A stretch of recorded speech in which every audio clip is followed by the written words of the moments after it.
కనిపించకపోవడం ఏంటి చంద్ర? ఏమో అన్నయ్య, ఆ రూమ్లో ఇదిగో ఈ లెటర్ ఉందన్నయ్య.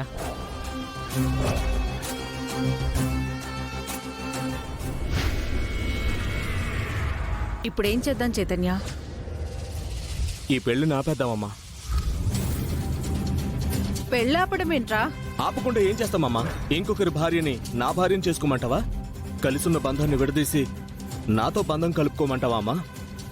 వద్దమ్మా, ఆ పాపం మనకొద్దు. అయితే ఈ విషయాన్ని సూర్యప్రతాప్ గారికి చెప్పేద్దాం పద చైతన్య, లేదంటే మనల్ని తప్పుగా అర్థం చేసుకుంటారు. వద్దు నాన్న, అలా చెప్పాలనుకుంటే వాళ్లే సూర్యప్రతాప్ గారితో చెప్పుండేవాళ్ళు. ఆయనకి చెప్పకుండా మనతో చెప్పారంటేనే వాళ్ళ పరిస్థితిని అర్థం చేసుకోవాలి. అలాంటప్పుడు సూర్యప్రతాప్ గారికి ఏం చెప్పి ఈ పెళ్లి ఆపేద్దామనుకుంటున్నావు? జరిగింది చెప్తే ఆయన వాళ్ళని చంపేస్తారు, లేదంటే ఆయనకున్న హెల్త్ ఇష్యూస్ వల్ల ఆయనే చనిపోతారు. అలా అని నాకు ఈ పెళ్లి ఇష్టం లేదని చెప్తే మనల్ని చంపేస్తారమ్మా. అయితే ఇప్పుడు ఏం చేద్దామంటావు? లెటర్ రాసి వెళ్ళిపోదామమ్మా. అలా చేస్తే ఇంతకు ముందు మనకు జరిగిన అవమానానికి ప్రతీకారం తీర్చుకున్నాం అనుకుంటారు. ఆ తర్వాత నిజం తెలిసినప్పుడు మనం ఎందుకు ఇలా చేశామో అర్థం చేసుకుంటారు.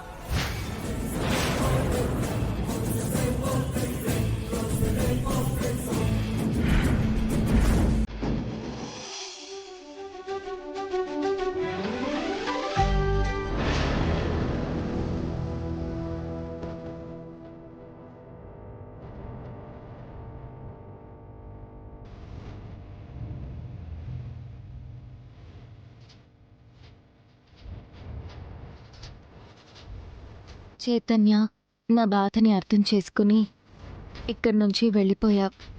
నీకు ఎలా థ్యాంక్స్ చెప్పుకోవాలో కూడా నాకు అర్థం కావడం లేదు.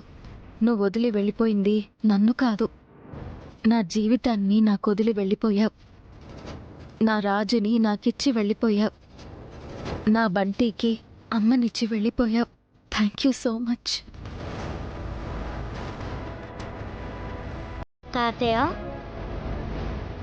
ఎందుకు బాధపడుతున్నా తాతయ్య?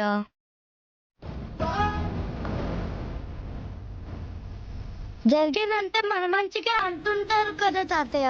ఇది కూడా మన మంచిగా జరిగేది అనుకోండి తాతయ్య.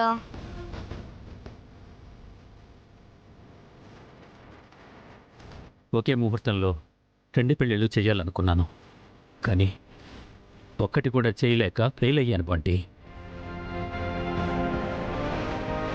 అయ్యో తాతయ్య,